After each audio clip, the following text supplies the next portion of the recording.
Welcome back to World Crisis Radio. So Medvedev's press conference in the new Silicon Valley, what the Soviets used to call science cities, good things, but you don't need Silicon Valley. The Soviets were actually better at it than the U.S. in many ways. So Medvedev says, since the U.S. is determined to build anti-ballistic missile systems starting in Romania, and place these interceptors. This is directed against Russia.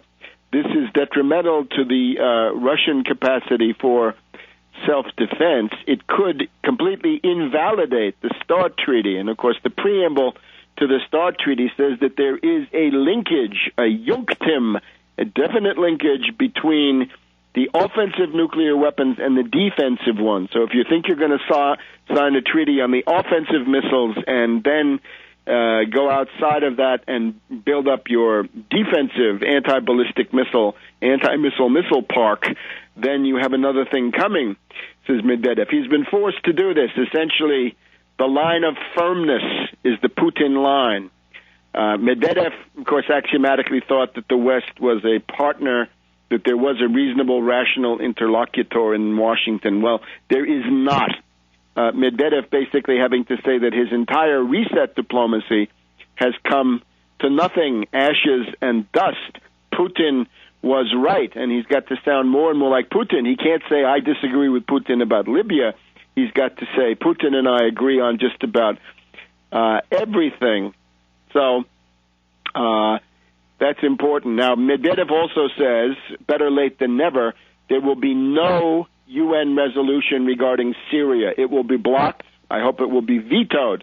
But he says we will make sure that there's no resolution regarding Syria in the same way that there was for Libya. Well, as Ambassador Chamov had said, it really was not very wise for Russia to support that anti-Libyan resolution. The Russian railways were building several $1 billion of projects in Libya.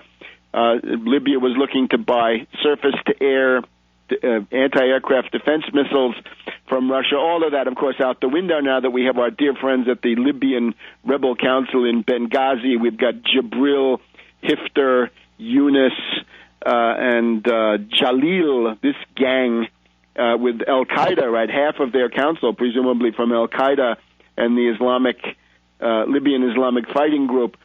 So no resolution on Syria. Notice, though, Putin and the line of firmness are better for world peace. Let's suppose Russia had vetoed that resolution. The Chinese are not situated to do this. The Chinese are not going to veto something unless it regards China, right? If it had something to do with Tibet or Taiwan or something like this, then they would veto. But if it's going to be Libya, the Chinese, they're just not going to do it. Whereas Russia, fiercely independent, unconquered, winner of World War II, all of these things have a habit of doing this stuff. Lavrov would be perfectly capable of vetoing it. If they had vetoed it, the Chinese might have joined in, or they would have at least been in sympathetic support, and that would have made it impossible for a lot of the smaller NATO countries, even the larger ones, Italy.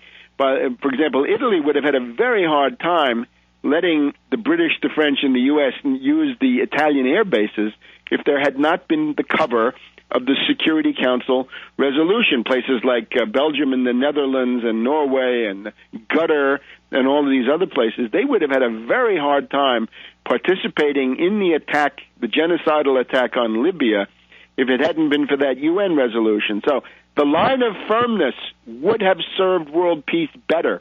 And you look back through the decade of the Audis from 2001 and 9/11 on, the Putin line of firmness advanced the cause of world peace. The soft line of giving the U.S. what they want, the Medvedev line of unilateral concessions, is not successful. It makes the world a more dangerous place. Now, the other one is the question on Khodorkovsky.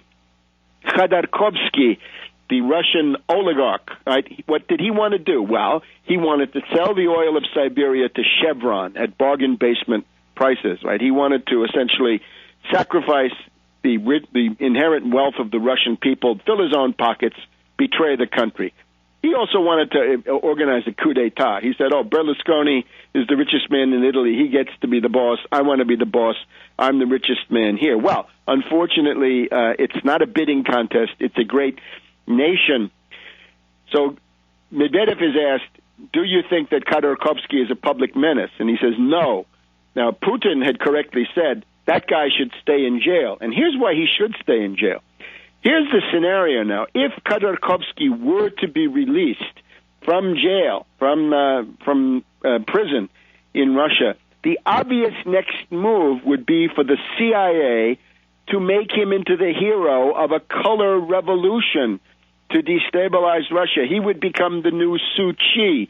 He would become, I don't know what, the new Cory Aquino or something like this. He would become what Benazir Bhutto thought she was becoming, the heroine of an upheaval of this sort. Right now, with Kasparov and Limonov and these people, the U.S. destabilization of Russia, the direct color revolution inside Russia, is going nowhere. But you look at that pack of journalists, you look at the people from Nezavisimaya Gazeta and so on down the line, they're touching sympathy for Khodorkovsky. And, of course, the international stuff we know, right, the Ann Applebaum and the Washington Post, they think that the fate of Khodorkovsky is the acid test of human rights in Russia. All right. So that's Medvedev, and he doesn't say whether he's going to run for president. If he does, that will be a key moment, because the Russian people will then have a clear choice. We've also got one of the Russian oligarchs now. The Russian oligarch who owns the New Jersey Nets has says that he wants to create a party for Medvedev and help him to become president for a new term. Now let's switch gears. Dominique Strauss-Kahn. The entire business around Dominique Strauss-Kahn is not a soap opera. It is a coup d'etat. It is a coup d'etat by the United States at the International Monetary Fund, and its goal is to target the euro, to smash up the euro, so much so that I hope people in Europe are watching. If you're out there saying down with the euro, you should be embarrassed that you're in a united front with Goldman Sachs, Morgan Stanley, and J.P. Morgan, because that's their line, too. Go back to the idea dinner at Molness, Crespi, and Hart. So DSK, well, what can we say? Is he a monster? Yeah, I suppose he is. Personally, I don't put too much stock in the idea that he had a Damascus Road conversion. He was, of course, getting close to running for president of France. That's the other thing. The ouster of Dominique Strauss-Kahn, who would have had to run the IMF over the next several months in a way that would prevent the collapse of Europe if he wanted to become the president of France. Otherwise, he'd be blamed for it. The U.S. wants to destroy the euro as quickly as possible. The other thing, of course, is Sarkozy, having grown up in a CIA family with the Wisners running around, right, growing up in the bosom of the CIA, it's going to be hard to get anybody with those credentials. Strauss-Kahn was considered an automatic shoo-in to take over as president of France. So we have a double coup, un golpe doble, the International Monetary Fund and France, and this allows then limitless attacks on the euro. If anybody had immunity, Strauss-Kahn had immunity. He's gone the UN. He's a UN public servant. The IMF is part of the United Nations. Those guys have diplomatic passports. He had immunity. That's just brushed aside. Notice Qatar, or Qatar. The people from Qatar here in Washington, there are diplomats from Qatar who have been accused of sexual assault of family servants. For Qatar, it's treated as a civil matter. It's not even criminal. That's in the federal courts of the District of Columbia here. So it's obvious double standard. It's a NATO coup. We'll be back in just a minute on World Crisis Radio.